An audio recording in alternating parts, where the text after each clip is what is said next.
मेरे प्यारे माझ्या प्रिय कुटुंबियांनो, नमस्कार।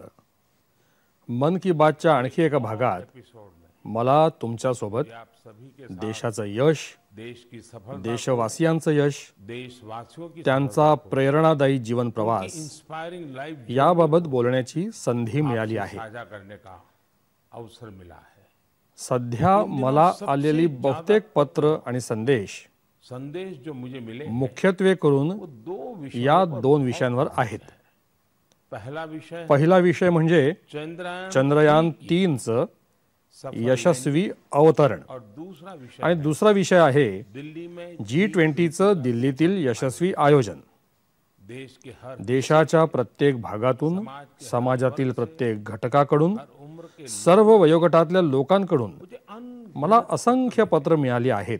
जब चंद्रयान 3चं लँडर चंद्रावर उतरत असताना तब करोड़ों कोट्यवधी लोक अलग अलग एकाच वेळी वेगवेगळ्या माध्यमातून या घटनेच्या क्षणाक्षणाचे साक्षीदार होत होते। इसरो के इस्रोच्या YouTube लाईव्ह वाहिनीवर 80 लाख से 80 लाखांहून जास्त लोकांनी ही घटना थेट पाहिली। अपने आप हा एक विक्रमच आहे। इससे पता चलता यावरून हे लक्षात येतं की कोट्यवधी भारतीयांचं चंद्रयान 3 सोबत किती गहिर नातं आहे। चंद्रयान की इस चंद्रयानाच्या या यशावर आधारित देशात सध्या एक अतिशय भव्य सुंदर अशी प्रश्नमंजुषा स्पर्धा सुरू आहे। प्रश्नांची उत्तरं देण्याची स्पर्धा, से नाम दिया आणि तिचं नाव आहे चंद्रयान चंद्रयान 3 महाक्विज। माय गोव पोर्टलवर होत असलेल्या या स्पर्धेत अब तक आतापर्यंत 15 लाखांहून जास्त लोकांनी भाग घेतला आहे। माय गोव सुरू झाल्यानंतर कोणत्याही प्रश्नमंजुषा स्पर्धेमधला हा सर्वात मोठा सहभाग आहे। मैं तो आपसे भी मी तर तुम्हालाही विनंती करेन की तुम्ही अद्याप यामध्ये सहभागी झाला नसाल तब देर में तर उशीर करू नका। अभी अजून 6 दिवस शिल्लक आहेत। और बचे हैं। या प्रश्नमंजुषेमध्ये जरूर भाग घ्या। मेरे परिवार माझ्या कुटुंबियांनो, चंद्रयान चंद्रयान 3च्या यशानंतर G20 G20च्या भव्य आयोजनानं प्रत्येक भारतीयाचा आनंद द्विगुणित केला। कर दिया। भारत भारत मंडपम तर अपने स्वतःच एखाद्या सेलिब्रिटी मान्यवरासारखा झाला आहे। लोक त्याच्यासोबत सेल्फी घेत आहेत और गर्व से आणि अभिमानानं ते फोटो पोस्ट करत आहेत। भारत ने भारतानं या शिखर परिषदेत आफ्रिकी महासंघाला G20 समूहाचा पूर्ण सदस्य बनवून आपलं नेतृत्व प्रस्थापित केलं आहे। आपको ध्यान होगा तुम्हाला आठवत असेल की भारत ज्या काळात खूप समृद्ध होता त्या काळात आपल्या देशात आणि जगात सिल्क रूट, रेशीम व्यापार मार्गाचा खूप बोलबाला होता। ये सिल्क रूट हा रेशीम मार्ग व्यापार, आर्थिक उलाढालींचं प्रमुख माध्यम होता। आता आधुनिक काळात भारतानं G20 परिषदेत आणखी एक आर्थिक कॉरिडॉर सुचवला आहे। बस सुझाया है। हा आहे ये है भारत इंडिया मध्य पूर्व युरोप इकॉनॉमिक कॉरिडॉर, अर्थात आर्थिक व्यवहार पट्टा। हा कॉरिडॉर येणारी शेकडो वर्ष जागतिक व्यापाराचा आधार स्तंभ बनणार आहे और इस आणि या कॉरिडॉरची सुरुवात भारतीय भूमीवर झाली याची नोंद इतिहासात कायम राहील। साथियों मित्रांनो, G20 आज G20च्या अध्यक्षीय कारकिर्दी दरम्यान भारताची युवा शक्ती या परिषदेसोबत ज्या प्रकारे कार्यरत राहिली की आज त्याबद्दल एक विशेष चर्चा आवश्यक आहे। साल भर तक वर्षभरात देशातील अनेक विद्यापीठांमध्ये G20शी संबंधित कार्यक्रम झाले। आता याच मालिकेत दिल्लीत आणखी एक रोमांचक कार्यक्रम होणार आहे। प्रोग्राम होने जा रहा है। G20 university connect program. इस प्रोग्राम के या कार्यक्रमाद्वारे देशभरातील विद्यापीठांमधले लाखो विद्यार्थी एकमेकांशी जोडले जातील। जुड़ेंगे। IITs, IIMs, NITs NIT आणि वैद्यकीय महाविद्यालय जैसे यासारख्या अनेक प्रतिष्ठित शिक्षण संस्थाही यात सहभागी होणार आहेत। मैं चाहूंगा मला असं वाटतं कि अगर आप की जर तुम्हीही महाविद्यालयीन विद्यार्थी असाल तर तुम्ही 26 सप्टेंबर रोजी होणारा हा कार्यक्रम जरूर पहा आणि त्यात सहभागी सुद्धा व्हा। भारत के भविष्य में भारताच्या भविष्यकाळाबाबत आणि तरुणांच्या भविष्यावर आधारित अनेक रंजक गोष्टी या कार्यक्रमामध्ये असणार आहेत. खुद भी इस कार्यक्रम मी स्वतः या कार्यक्रमात सहभागी होणार आहे. मी देखील माझ्या महाविद्यालयीन विद्यार्थ्यांशी संवाद साधण्याची वाट पाहत आहे. माझ्या कुटुंबियांनो, आजपासून 2 दिवसांनी 27 सप्टेंबर रोजी विश्व जागतिक पर्यटन दिन आहे. पर्यटन को कुछ काही लोक पर्यटनाकडे केवळ इकडे तिकडे फिरण्याचं एक माध्यम म्हणून पाहतात. लेकिन मात्र पर्यटनाचा एक फार मोठा पैलू रोजगाराशी संबंधित आहे.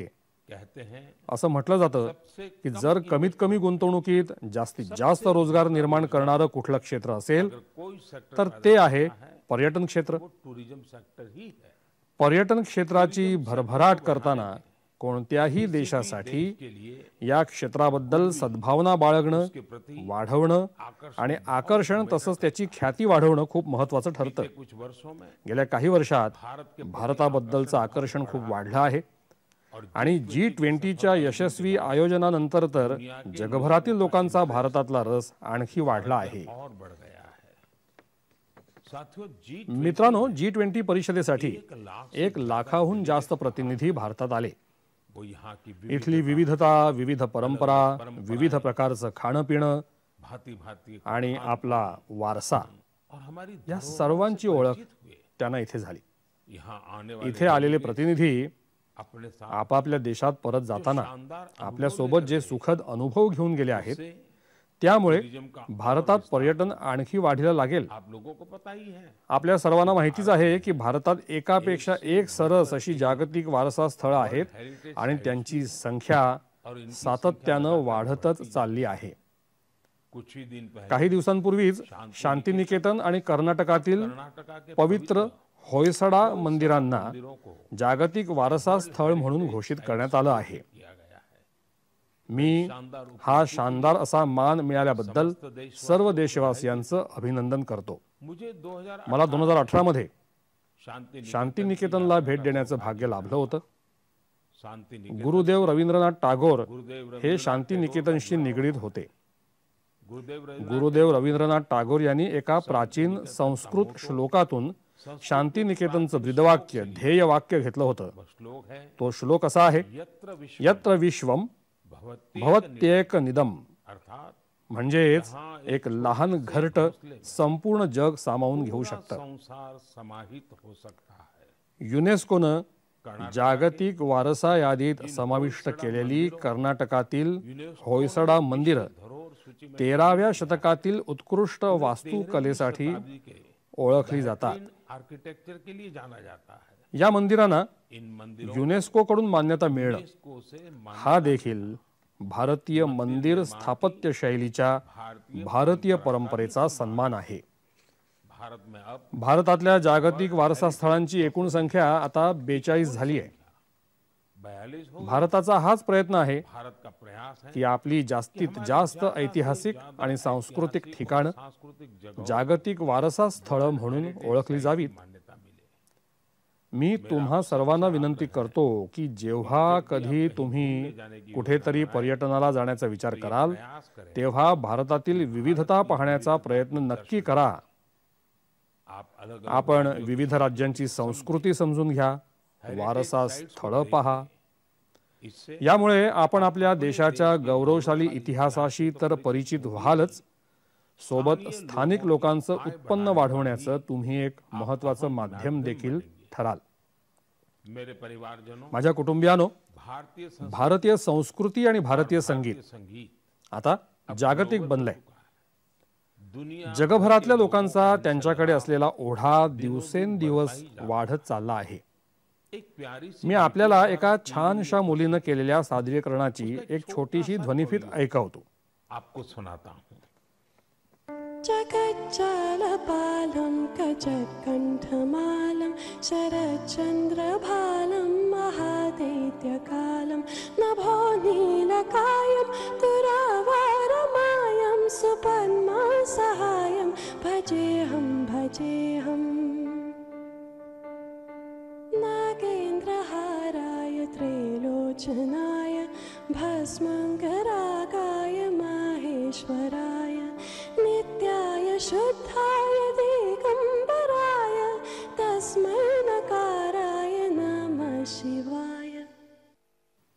इससे सुनकर हा आवाज ऐकून तुम्ही देखील चकित झाला असाल ना. मधुर आवाज है, तिचा आवाज किती गोड आहे हर शब्द में आणि प्रत्येक शब्दातून जे भाव व्यक्त होत आहेत त्यातून तिचं देवाशी असलेलं प्रेमपूर्वक नातं आपण अनुभवू शकतो.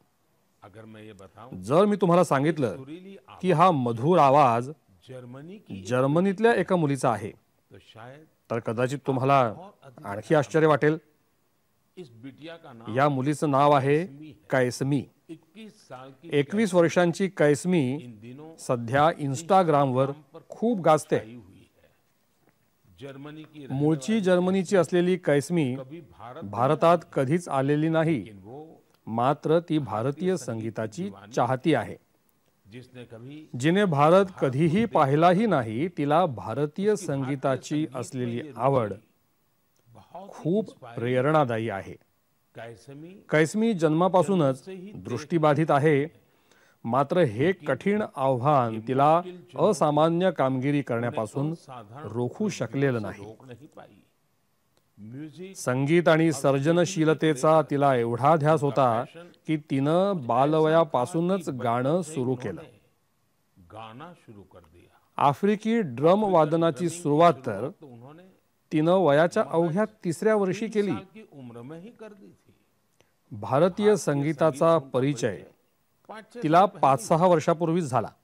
भारत के भारतीय संगीतानं तिला इतकी भुरळ घातली की ती त्यामध्ये तबला बजाना भी पूर्णपणे लीन झाली. ती तबला वादनही शिकली आहे. फायरिंग बात तो ये सर्वात प्रेरणादायी गोष्ट म्हणजे तिनं अनेक भारतीय भाषांमध्ये गाण्यात प्रभुत्व मिळवलं आहे. संस्कृत, संस्कृत, हिंदी, हिंदी, मलयालम, मल्याळम, तमिळ, तमिळ, कन्नड, या फिर आसामी, बंगाली, मराठी, उर्दू या सर्व भाषांमध्ये तिनं आपले सूर आजमावले आहेत. आप कल्पना कर सकते तुम्ही कल्पना करू शकता की एखाद्याला दुसऱ्या एखाद्या अनोळखी भाषेत 2-3 ओळी बोलायच्या असतील तर किती अवघड असतं. लेकिन पण कैसमीसाठी ही बाब म्हणजे तर हातचा मळ आहे. आप सभी के लिए तुम्हा सर्वांसाठी मी तिनं कन्नडमध्ये गायलेलं एक गाणं इथे वाजवत आहे. ನಮ್ಮ ವಚನ ಬಹುವಚನ ನುಡಿರು ಕನ್ನಡ ನಡೆಯಿರೋ ಕನ್ನಡ. ನಮ್ಮ ವಚನ ಬಹುವಚನ ನುಡಿರು ಕನ್ನಡ ನಡೆಯಿರೋ ಕನ್ನಡ. ಕನ್ನಡ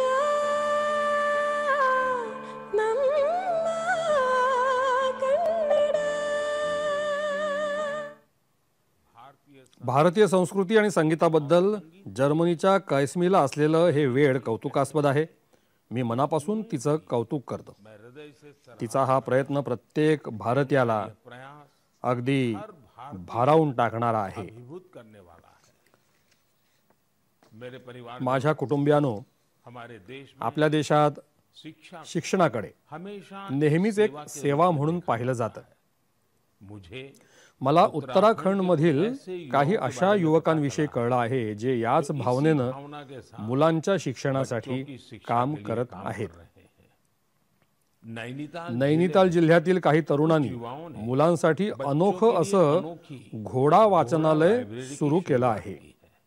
इस लाइब्रेरी या वाचनालयाचं सर्वात मोठं वैशिष्ट्य म्हणजे या माध्यमातून अगदी दुर्गमातील दुर्गम भागातील मुलांपर्यंत पुस्तकं पोहोचत आहेत. बच्चों तक पुस्तकें आणि एवढंच नाही तर ही सेवा पूर्णपणे विनामूल्य आहे. बिल्कुल निःशुल्क है.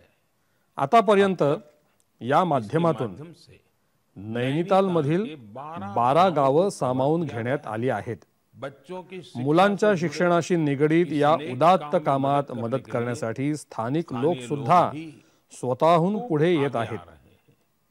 इस घोड़ा या घोडा वाचनालयाच्या माध्यमातून ये प्रयास दूर दूरवरच्या खेड्यापाड्यात राहणाऱ्या मुलांना गांव में शालेय पुस्तकांव्यतिरिक्त कविता, किताबों के अलावा कथा आणि नैतिक शिक्षणावरील पुस्तकं वाचण्याची संधी पूर्णपणे मिळावी असा प्रयत्न केला जात आहे. ये हे अनोखं वाचनालय बच्चों को मुलांना सुद्धा खूप आवडतं. खूब भा रही है. साथियों, मित्रांनो, मुझे मला हैदराबाद मधल्या ग्रंथालयाशी संबंधित एक ऐसे ही अशाच एका अनोखे प्रयास के अनोख्या बारे में प्रयत्नाची माहिती मिळाली आहे. यहाँ तिथे 7वीं इयत्ता क्लास में 7वीत पढ़ने वाली शिकणाऱ्या लड़की आकर्षणा सतीश या आकर्षणा मुलीनं सतीश तर ने तो चमत्कार कमाल केला कर आहे. दिया है. आपको ये तुम्हाला हे जानकर जाणून आश्चर्य आश्चर्य हो वाटेल सकता है की वयाच्या कि महज अवघ्या 11 11व्या साल की वर्षी उम्र में ती मुलांसाठी बच्चों के लिए 1-2 एक नव्हे दो नहीं, तर बल्कि 7 7 ग्रंथालय चालवत आहे. चला रही है. आकर्षणा को 2 साल वर्षांपूर्वी पहले आकर्षणा जेव्हा इसकी प्रेरणा तब तिच्या मिली, आई वडिलांबरोबर जेव्हा अपने कर्करोग माता-पिता के रुग्णालयात गेली तेव्हा कॅन्सर आकर्षणाला अस्पताल याची गई थी. प्रेरणा उसके मिळाली. पिता तिचे वडील गरजूंना मदत करण्यासाठी तिथे गेले होते. तिथल्या मुलांनी जेव्हा तिच्याकडे चित्र रंगवण्याच्या पुस्तकांची मागणी केली आणि ही गोष्ट या गोंडस बाहुली सारख्या मुलीला इतकी भावली का तिनं विविध प्रकारची पुस्तकं गोळा करण्याचा पण केला. तिनं तिच्या शेजारची घरं, नातेवाईक आणि मित्रांकडून पुस्तकं गोळा करायला सुरुवात केली. आणि तुम्हाला हे जाणून आनंद होईल की त्याच कर्करोग रुग्णालयात मुलांसाठीचं पहिलं ग्रंथालय आता उघडण्यात आलं आहे. या मुलीनं आतापर्यंत गरजू मुलांसाठी वेगवेगळ्या ठिकाणी उघडलेल्या 7 ग्रंथालयांमध्ये आता सुमारे 6000 पुस्तकं आहेत. छोटीशी आकर्षणा ज्या पद्धतीनं मुलांच्या भवितव्याच्या दृष्टीनं मोठं काम करत आहे ते निश्चितच अनेकांना प्रेरणा देणारं आहे. मित्रांनो, हे खरं आहे की आजचं युग डिजिटल तंत्रज्ञान आणि ई पुस्तकांचं आहे. पण तरीही पुस्तकं आपल्या जीवनात नेहमीच चांगल्या मित्राची भूमिका बजावत असतात. म्हणूनच आपण मुलांना पुस्तकं वाचण्यासाठी सदैव प्रेरित केलं पाहिजे. माझ्या कुटुंबियानो, आपल्या शास्त्रात म्हटलं आहे, जीवेषु करुणा चापी मैत्रीतेषु विधीयताम. म्हणजेच सजीवांवर दया करा आणि त्यांना तुमचे मित्र बनवा. आपल्या बहुतेक देवी देवतांचं वाहन प्राणी आणि पक्षी आहेत. अनेक लोक मंदिरात जातात आणि देवाचं दर्शन घेतात, पण त्यांचंच वाहन असणाऱ्या प्राण्यांकडे मात्र फारसं लक्ष देत नाहीत. हे प्राणी आपल्या श्रद्धेच्या केंद्रस्थानी असले पाहिजेत आणि आपण शक्य तितकं त्यांचं संरक्षण देखील केलं पाहिजे. गेल्या काही वर्षात देशात सिंह, वाघ, बिबटे आणि हत्तींच्या संख्येत उत्साहवर्धक वाढ झाली आहे. या पृथ्वीवर भूतलावर राहणाऱ्या इतर प्राण्यांना वाचवण्यासाठी आणखीही अनेक प्रयत्न सातत्यानं सुरू आहेत. असाच एक अनोखा प्रयत्न राजस्थानातल्या पुष्कर इथे केला जात आहे. तिथे सुखदेव भट्टजी आणि त्यांचा चमू वन्यजीव वाचवण्यामध्ये गुंतलेला आहे. आणि त्यांच्या या चमूचं नाव काय आहे माहितीये? त्यांच्या चमूचं नाव आहे कोब्रा. हे धोकादायक जबरदस्त नाव त्यांनी चमूला दिलंय कारण त्यांचा चमू या भागातल्या धोकादायक सापांना वाचवण्यासाठी देखील काम करतो. या चमूशी मोठ्या संख्येनं लोक जोडले गेले आहेत, सहभागी होत आहेत, जे केवळ एका फोन कॉलवर घटनास्थळी पोहोचतात आणि त्यांच्या मोहिमेत सामील होतात. सुखदेवांच्या या चमूनं आतापर्यंत 30,000हून जास्त विषारी सापांचे प्राण वाचवले आहेत. या त्यांच्या प्रयत्नांमुळे केवळ लोकांना असलेला धोकाच दूर झालेला नाही, तर निसर्गाचं संवर्धन सुद्धा होत आहे. हा चमू इतर आजारी प्राण्यांची सेवा करण्याचं काम देखील करत असतो. मित्रांनो, तामिळनाडूतील चेन्नई इथले ऑटो चालक एम राजेंद्र प्रसादजी देखील एक आगळं वेगळं काम करत आहेत. ते गेल्या 25 ते 30 वर्षांपासून कबुतरांची सेवा करत आहेत. त्यांच्या स्वतःच्या घरात 200हून जास्त कबुतर आहेत, वहीं इन पक्षियों के तिथेच ते भोजन, पक्ष्यांचं अन्न, पाणी, स्वास्थ्य जैसे आरोग्य यासारख्या प्रत्येक गरजांची काळजी घेतात. इस पर उनका काफी त्यासाठी त्यांना पैसा भी खूप पैसेही खर्च करावे लागतात, लेकिन वो पण तरीही ते त्यांचं काम काम में झोकून डटे देऊन करत असतात. साथियों, मित्रांनो, लोगों को लोक उदात्त हेतूनं असं काम करताना पाहून ऐसा काम करते देख खरोखरच खूप समाधान बहुत आणि सुकून मिलता, आनंद मिळतो. काफी खुशी जर तुम्हालाही अशा काही अनोख्या आपको भी ऐसे प्रयत्नांची ही कुछ माहिती अनोखे मिळाली प्रयासों के बारे में तर मला ती जानकारी मिले अवश्य सांगा. तो उन्हें जरूर शेयर कीजिए. मेरे प्यारे माझ्या प्रिय परिवारजनों, कुटुंबियानो, आझादी का स्वातंत्र्याचा ये हा अमृत अमृत काळ देश के लिए देशासाठी प्रत्येक हर नागरिकाच्या नागरिक का कर्तव्याचा काळ देखील आहे. अपने कर्तव्य आपली निभाते कर्तव्य हुए पार ही पाडत असतानाच आपण हम आपली अपने लक्ष्यों को उद्दिष्ट पा देखील साध्य करू शकतो. अपनी मंजिल तक आपल्या पहुंच सकते. इच्छित ध्येयापर्यंत कर्तव्य पोहोचू की शकतो. भावना कर्तव्याची हम भावना सभी को आपल्या सर्वांना एक सूत्र में एकत्र आणते. पिरोती है. यूपी के उत्तर संभल में प्रदेशच्या संभलमध्ये देश ने देशानं भावना की कर्तव्य ऐसी भावनेचं जे मिसाल देखी उदाहरण पाहिलं आहे जिसे मैं ते आपसे मला भी शेयर तुमच्या समोर करना चाहता ठेवायचं आहे. हूं. आप सोचिए, कल्पना करा, 70 से 70हून ज्यादा अधिक गांव, गावं आहेत, हजारों लोक आहेत और सभी आणि लोग सगळे मिलकर मिळून एक लक्ष्य, एक ध्येय साध्य करण्यासाठी एकत्र येतात, साथ आ जाए, काम जुट करतात. जाए. हे चित्र ऐसा कम ही फार होता है. दुर्मिळ आहे. लेकिन परंतु संभळच्या लोकांनी लोगों ने हे करके करून दाखवलं आहे. इन लोगों ने या लोकांनी एकत्रितपणे जनभागीदारी लोकसहभाग आणि सामूहिक कामाचं एक जिवंत उदाहरण दाखवून दिलं आहे. दरअसल खरं तर अनेक दशकांपूर्वी या भागात सोत नावाची एक नदी वाहत होती. अमरोहा से अमरोहापासून सुरू होऊन संभळमधून बदायूंपर्यंत वाहणारी ही नदी वाली ये नदी एकेकाळी या प्रदेशाची जीवनदायिनी म्हणून ओळखली जात असे. में जानी जाती थी. या नदीला पाण्याचा अखंड प्रवाह होता, प्रवाहित होता था. जो इथल्या शेतकऱ्यांसाठी शेतीचा मुख्य खेती का आधार मुख्य होता. आधार था. समय के साथ कालांतरानं नदीचा प्रवाह नदी का आटला. प्रवाह कम हुआ. ज्या मार्गानं जिन नदी रास्तों वाहत से होती बहती थी, त्यावर वहाँ अतिक्रमण अतिक्रमण झालं हो गया और ये आणि नदी नामशेष विलुप्त हो झाली. गई. नदी को माँ नदीला मानने वाले आपली हमारे माता देश में मानणाऱ्या आपल्या देशात संभळच्या संभळच्या लोकांनी या सोत नदीचं पुनरुज्जीवन करण्याचा संकल्प केला. पिछले साल दिसंबर में गेल्या वर्षी डिसेंबरमध्ये नदी के कायाकल्प 70हून जास्त ग्रामपंचायतींनी मिळून सोत नदीच्या पुनरुज्जीवनाचं काम सुरू केलं. ग्राम पंचायतों के लोग ग्रामपंचायतीतल्या लोकांनी सरकारी विभाग सरकारी विभागांनाही सोबत घेतलं आणि तुम्हाला हे जाणून आनंद होईल की वर्षाच्या पहिल्या 6 महिन्यांमध्येच ये लोग या लोकांनी नदीचा 100 किलोमीटरहून जास्त भाग पुनरुज्जीवित केला होता. पार कर चुके थे. जब बारिश का पावसाळा सुरू झाला तेव्हा इथल्या लोकांच्या मेहनतीचं फळ मिळालं और आणि सोत नदी पाण्यानं ओतप्रोत भरली.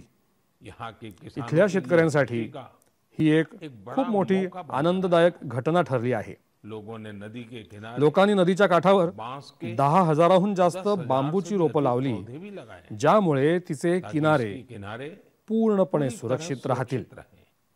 नदी के पानी में डासांची 30,000 पैदास होऊ नये म्हणून गांबूसिया जातीचे 30,000हून अधिक मासेही न पनपे. या नदीच्या पाण्यामध्ये सोडले आहेत.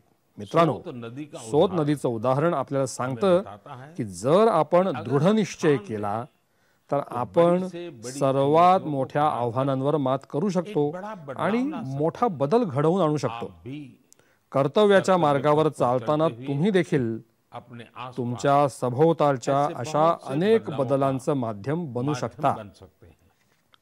मेरे परिवारजनों, माझ्या कुटुंबियानो, जब इरादे जेव्हा दृढ निश्चय असतो और कुछ सीखने आणि की काहीतरी शिकण्याची तीव्र इच्छा असते कोई काम तेव्हा मुश्किल कोणतंही नहीं काम रहता. कठीण राहत नाही. पश्चिम बंगालच्या श्रीमती शकुंतला सरदार यांनी हे अगदी खरं असल्याचं सिद्ध करून दाखवलंय. दिखाया है. आज त्या इतर अनेक महिलांसाठी महिलाओं के लिए प्रेरणा बनल्या आहेत. शकुंतला जी शकुंतलाजी जंगल महाल मधल्या सातनाला या गावच्या रहिवासी आहेत. लंबे समय तक त्यांचं कुटुंब दीर्घकाळ रोजंदारीवर काम करून आपलं पोट भरत होतं. पालता था. त्यांच्या कुटुंबासाठी उदरनिर्वाह करणंही कठीण झालं होतं. उन्होंने मग त्यांनी एक नवीन मार्ग अनुसरण्याचा निर्णय घेतला और आणि यशस्वी होऊन सर्वांना आश्चर्यचकित केलं. सबको हैरान कर दिया. तुम्हाला हे नक्कीच जाणून घ्यायचं असेल की त्यांनी हे कसं काय साध्य केलं. इसका जवाब तर त्याचं उत्तर आहे एक एक शिवण यंत्र. एका शिवण यंत्राच्या माध्यमातून त्यांनी सालच्या पानांवर सुंदर कलाकृती बनवायला सुरुवात केली. उनके इस हुनर ने त्यांच्या या कौशल्यानं संपूर्ण कुटुंबाचं जीवनच बदलून टाकलं. त्यांनी साकारलेल्या या अद्भुत कलाकृतींना निर्माण झालेली मागणी सातत्यानं वाढत चालली आहे. शकुंतलाजी यांच्या या कौशल्यानं केवळ त्यांचंच नव्हे तर साल या झाडांची पानं गोळा करणाऱ्या अनेक लोकांचंही जीवन बदलून टाकलंय. भी बदल दिया है. आता त्या अनेक महिलांना प्रशिक्षण देण्याचं कामही करत आहेत. आप कल्पना कर सकते हैं, तुम्ही कल्पना करू शकता एक परिवार एकेकाळी मजुरीवर अवलंबून असलेलं कुटुंब निर्भर था, आता स्वतः इतरांना रोजगार देऊ करत आहे. प्रेरित कर रहा है. उन्होंने रोजंदारीवर अवलंबून असलेल्या आपल्या कुटुंबाला अपने परिवार त्यांनी स्वतःच्या पायावर उभं केलं आहे. कर दिया है. यामुळे इससे त्यांच्या कुटुंबाला इतर गोष्टींवरही लक्ष केंद्रित करण्याची संधी देखील मिळाली आहे. एक बात और, आणखी एक गोष्ट घडली जैसे ही ती म्हणजे शकुंतलाजींची परिस्थिती सुधारताच उन्होंने बचत त्यांनी बचत करायला सुद्धा सुरुवात केली. अब वो जीवन बीमा आता त्यांनी जीवन विमा योजनांमध्ये गुंतवणूक करायला सुरुवात केली आहे, जेणेकरून त्यांच्या मुलांचं भविष्य उज्ज्वल होईल. शकुंतला जी के शकुंतलाजी यांच्या कर्तृत्वाची प्रशंसा करावी तितकी थोडीच आहे. वो कम है. भारतातील लोक असेच प्रतिभावान गुणवत्तेनं भरलेले असतात. तुम्ही त्यांना संधी द्या आणि पहा देखिए ते काय काय करतात ते. क्या कमाल कर दिखाते हैं. माझ्या कुटुंबियानो, परिवारजनों, दिल्लीतल्या G20 शिखर परिषदेतलं ते दृश्य कोण विसरू शकेल को भला कौन जेव्हा अनेक जागतिक नेते राजघाटावर बापूंना श्रद्धांजली वाहण्यासाठी एकत्र जमले होते. एक साथ राजघाट पहुंचे. यही इस बात बापूंचे विचार प्रमाण है. आजही जगभरात किती उपयुक्त आहेत, किती प्रासंगिक आहेत याचा हा एक मोठा पुरावा आहे. मुझे इस बात गांधी जयंती निमित्त की गांधी देशभरात स्वच्छतेशी संबंधित अनेक कार्यक्रमांचं आयोजन करण्यात आलं आहे. याचा मला खूप आनंद वाटतो. प्लान किया गया है. केंद्र सरकारच्या सर्व कार्यालयांमध्ये स्वच्छता ही सेवा ही मोहीम जोरात सुरू आहे. इंडियन स्वच्छता लीग मध्येही काफी उत्तम सहभाग मिळतो आहे. जा रही है. आज मी मन की बातच्या माध्यमातून सभी देश सर्व देशवासियांना एक विनंती करू इच्छितो. करना चाहता हूं. दिनांक 1 ऑक्टोबरला रविवारी सकाळी 10 वाजता स्वच्छतेवर एक मोठा कार्यक्रम आयोजित केला जाणार आहे. आप भी आपणही आपला वेळ काढून स्वच्छतेशी संबंधित या मोहिमेत सहभागी होऊ शकता. आप तुम्ही तुमच्या गल्लीबोळात, आसपासच्या परिसरात, पार्क, उद्यानांमध्ये, नदी, तलाव किंवा इतर कोणत्याही सार्वजनिक ठिकाणी या स्वच्छता मोहिमेत सहभागी होऊ शकता. आणि जिथे जिथे अमृत सरोवरं बांधली आहेत तिथे तर स्वच्छता आवश्यकच आहे. स्वच्छता की ही स्वच्छता मोहिमेची कार्यांजलीच गांधी गांधीजींना खरी सच्ची आदरांजली ठरेल. मैं आपको मी तुम्हाला पुन्हा एकदा आठवण करून देतो की गांधी जयंतीच्या या निमित्तानं खादीचं काही ना काही उत्पादन नक्की खरेदी करा. मेरे परिवारजनों, माझ्या कुटुंबियानो, आपल्या देशात आता सणांचा हंगामही सुरू झाला आहे. तुम्ही सर्वजण घरी काही ना काहीतरी नवीन खरेदी करण्याचा विचार करत असाल. कोई इस इंतजार काही जण होगा कि त्यांचं शुभकार्य सुरू करण्यासाठी नवरात्रीची वाट पाहत असतील. उमंग, उत्साह आणि आशा अपेक्षांनी भारलेल्या अशा या वातावरणात आपण व्होकल फॉर लोकल हा मंत्र देखील जरूर लक्षात ठेवा. जिथे जिथे शक्य होईल तिथे आपण भारतात तयार झालेला माल खरेदी करा. भारतीय प्रोडक्ट भारतीय उत्पादनांचा वापर करा मेड इन आणि कुणालाही काही भेट देताना मेड इन इंडिया उत्पादनच भेट द्या. तुमच्या छोट्याशा आनंदामुळे दुसऱ्याच्या कुटुंबाला देखील बहुत बड़ी मोठा आनंद मिळेल. आप तुम्ही खरेदी करता सामान त्या भारतीय वस्तूंचा फायदा थेट आमचे कामगार, मजूर, शिल्पकार, कारागीर आणि इतर विश्वकर्मा बंधू भगिनींना होईल. भाई बहनों को मिलेगा. आजकाल अनेक स्टार्टअप्स, नव उद्योग स्थानिक उत्पादनांना प्रोत्साहन देत आहेत. आप जर तुम्ही स्थानिक वस्तू खरेदी केल्या तर स्टार्टअप्स चालवणाऱ्या युवा वर्गाला देखील त्याचा फायदा होईल. मेरे प्यारे परिवार, माझ्या प्रिय कुटुंबियांनो, मन की बात मध्ये बस आज इथेच थांबतो. अगली बार पुढच्या वेळी जेव्हा मी तुम्हाला मन की बात मध्ये भेटेन तो नवरात्र तेव्हा नवरात्र आणि दसरा झालेला असेल.